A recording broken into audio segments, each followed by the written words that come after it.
Agréable après-midi à vous, mesdames et messieurs. Il est 13h30 à Kinshasa et c'est l'heure de vous informer.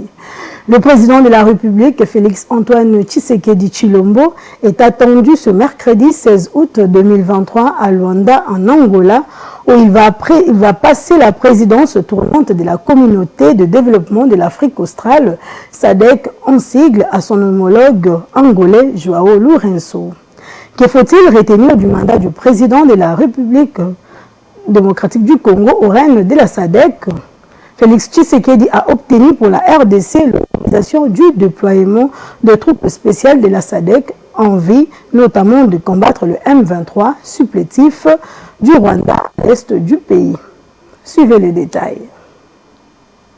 Félix Tshisekedi est arrivé au terme de son mandat à la tête de la SADC. Le chef de l'État congolais, après un an de mandat à la présidence de cette communauté économique, passera le flambeau à son homologue angolais ce jeudi 17 août 2023 à Luanda. Pour rappel, c'était devant ses pairs de la SADC réunis en août 2022 à Kinshasa pour le 42e sommet des chefs d'État que le président congolais avait pris la présidence en exercice de cette organisation sous-régionale. Félix Tshisekedi succédait au docteur Lazarus Chakwera, président du Malawi, alors président en exercice, qui lui passait le flambeau. Pendant son mandat, Félix Tshisekedi a obtenu pour la RDC l'autorisation du déploiement des troupes spéciales de la SADC en vue notamment de combattre le M23 supplétif du Rwanda dans l'est du pays. La SADC avait décidé au mois de mai 2023 à Windhoek en Namibie d'envoyer des forces pour rétablir la paix et la sécurité à l'est de la RDC. Cette force régionale devrait ainsi s'ajouter à celle de l'EAC qui a repris des zones auparavant occupées par le M23 mais qui n'a pas réussi à mettre fin à l'insurrection au Nord Kivu. À ce point, il y a encore de la route à faire quant au rétablissement de la paix et de la sécurité à l'est de la République démocratique du Congo. Prenons part à la table ronde de l'état des sièges dans les provinces de l'Ituri et le Nord Kivu qui se tient à Kinshasa. Julien Paluku, actuellement ministre de l'Industrie, mais en qualité d'ancien gouverneur de l'Ituri pendant 12 ans, soutient la levée de l'état des sièges et fait plusieurs propositions dont la création d'un état-major général doté d'un pouvoir exceptionnel qui aura pour mission de gérer les opérations en Ituri comme au Nord Kivu. Car un militaire ou un policier ne peut continuellement diriger une entité administrative s'il est soumis à une autorité civile. Commentaire. Le sort réservé à l'état de siège encore en vigueur dans les provinces de l'Ituri et du Nord Kivu sera connu à l'issue des travaux de la table ronde qui se tiennent à Kinshasa depuis le lundi et qui doivent se clôturer le mercredi 16 août 2023.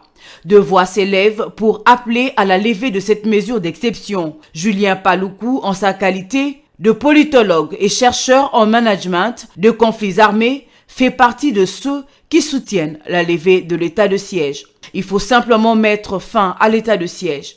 Il y a de nouvelles autorités nommées à la tête de villes, de territoires et de communes qui constituent de maillons importants dans l'accompagnement de l'action militaire. Un militaire ou un policier ne peut continuellement diriger une entité administrative, surtout que la Constitution et les lois stipulent qu'ils sont soumis à l'autorité civile. Si eux-mêmes exécutent le pouvoir civil, à quelle autorité civile seront-ils alors soumis? Il estime tout de même que la menace sur l'intégrité territoriale reste réelle. D'où il y a lieu de projeter dans une nouvelle tentative qui lie à la fois les actions diplomatiques, politiques et militaires afin de restaurer la sécurité dans cette partie du pays. D'où la création d'un état-major général avancé à Beni comme point central pour gérer les opérations en Ituri et au Nord Kivu. En conséquence, rallonger l'aéroport de Beni jusqu'à 2500 mètres, travaux possibles en 3 mois selon les études récentes. Cet état-major général avancé, doté des pouvoirs exceptionnels qui dérogent à l'organisation générale de forces armées, est à placer sous le commandement direct du commandant suprême. Cela éviterait la lourdeur administrative, le tripatouillage décrié dans la gestion de fonds destinés aux opérations militaires. A recommandé Julien Paluku Kaongia, ancien gouverneur du Nord Kivu pendant 12 ans. Ceci devra s'appuyer sur les autorités locales en termes de renseignements par le partage de moyens mis à disposition. Pour le province de l'Ituri et du Nord Kivu, il propose que les 2 gouverneurs civils et des conseillers militaires revêtus du grade de colonel et ayant suivi la formation à l'école de commandement ou de guerre afin d'assurer une bonne liaison avec l'état-major général avancé. Dans son plan après l'état de siège, l'ancien gouverneur du Nord Kivu a également plaidé pour la relocalisation des commandants des unités ayant servi longtemps dans cette partie de la RDC. De cette façon, la République démocratique du Congo pourrait expérimenter une nouvelle aventure. Ces mesures particulières devraient ainsi faire l'objet de réunions stratégiques à la fin de la table ronde pour une période de mise en œuvre ne dépassant pas 3 mois. Le service national a reçu la visite de 2 membres du gouvernement. Il s'agit du ministre de Budget et celui de Finances. Ces derniers ont apprécié le travail abattu par le général-major Jean-Pierre Kasongo Kabouit, qui en est le coordonnateur. Regardez. Parmi les réalisations exceptionnelles du général-major Jean-Pierre Kasongo Kabouit, commandant du service national, on peut citer entre autres la formation paramilitaire très efficace aux anciens délinquants, autrement appelés Kuluna. La première phase porte sur l'encadrement patriotique et civique, y compris l'initiative à divers métiers. La deuxième phase se focalise sur la professionnalisation du bâtisseur qui implique la maçonnerie, la menuiserie, la maintenance, la mécanique automobile et le métier connexe. En plus des Kuluna, il y a des volontaires en provenance d'autres provinces. La réalisation la plus éloquente, c'est la production de tonnes de maïs dont l'évacuation vers les centres de commercialisation constitue un grand obstacle. Après la visite, le ministre Nicolas Kazadi et Aimé Boji se sont dit satisfaits du travail abattu par le général-major Kasongo Kabouit, commandant du service national sur financement propre. Nous sommes impressionnés par la qualité du travail. C'est pas seulement produire du maïs, construire des bâtiments, des dortoirs, des écoles. C'est plus que simplement produire du maïs. Et donc nous devons regarder ça dans sa globalité et nous devons lui donner les moyens pour aller encore plus loin. Et pour qu'il y ait d'autres expériences similaires qui se multiplient à travers le pays. Le service national a créé une chaîne de valeur à travers la construction des écoles, des hôpitaux, des bancs, des lits qui constituent des facteurs avec des effets de l'entraînement sur les développements. Chutons avec la lutte contre les incendies à répétition à Kinshasa. Le ministère provincial de l'Intérieur a décidé de faire respecter la loi. Obligation est faite désormais à tous les véhicules, bâtiments et usines d'avoir un extincteur dans un délai de 3 semaines. Passé ces délais, un contrôle rigoureux sera fait selon ce qu'affirmait le ministre provincial de l'Intérieur. Mais sur terrain, on ne se bouscule pas pour se procurer ces dispositifs. Suivez.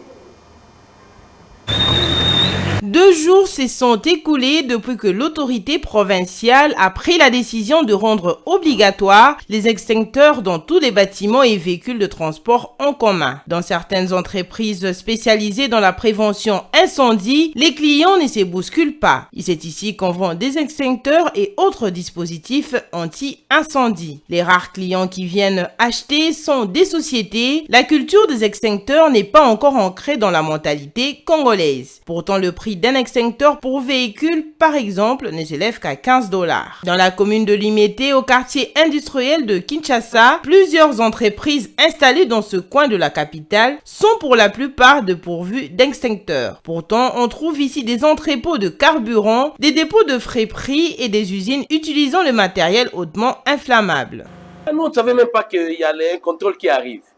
Mais déjà, on sait que quand vous avez par exemple un dépôt de friperie comme ça, on peut vous surprendre par le feu. Donc il faut être vraiment à jour. Voilà pourquoi déjà il y a des petits contrôles ici de l'extincteur. Tu ne peux pas commencer un dépôt sans extincteur. Et ça a aussi une validité. Donc c'est 6 mois après, raison pour laquelle nous avons contacté les services appropriés, on nous a vendu ça. Et non seulement on peut vous vendre, on vous donne aussi la petite formation, comment ouvrir, comment tu peux intervenir quand il y a le feu. Et on doit vous donner aussi les documents parce qu'il y a un contrôle qui est toujours là. Les véhicules constituent une catégorie sur laquelle les autorités de Kinshasa comptent prêter une attention particulière quand viendra le contrôle dans 3 semaines. Les taxis et taxibus trouvés sur le boulevard du 30 juin ne sont pas pourvus d'extincteurs. Les conducteurs disent rouler sans cet appareil et cela ne semble pas les gêner. Pour eux, c'est une situation normale car les véhicules qui passent par la douane congolaise en provenance de l'Occident ou de l'Asie sont dépouillés de leurs extincteurs au port. Les conducteurs qui reconnaissent l'importance de l'extincteur ne savent pas pour la plupart où l'acheter à Kinshasa. L'extincteur est arrivé dans le véhicule. C'est à partir de Boma, quand on a ouvert le véhicule, ils ont retiré ça. Et nous remarquons que quand le véhicule prend feu sur le boulevard, il n'y a pas de sable. Vraiment, il nous faut ça parce que ça va beaucoup nous aider.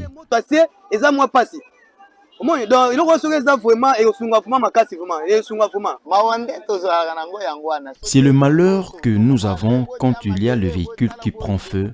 Il faut d'intervention pour mettre de l'eau ou les sables, c'est pénible. Parce que nous savons que quand nous appelons les interventions, souvent elles ne viennent en retard. Plusieurs cas d'incendie des bâtiments et véhicules ont été signalés ces derniers temps à Kinshasa. Les 2 derniers en date survenus sur l'avenue Bypass ont fait au moins 10 morts. Ils ont impliqué un camion-citerne et un bus de transport en commun. Nous voici déjà à la fin de ce bulletin d'information des 13h30. Mesdames et messieurs, j'étais très ravie de vous l'avoir présenté. Restez branchés sur Mandico Télévision pour la suite de nos programmes. Au revoir.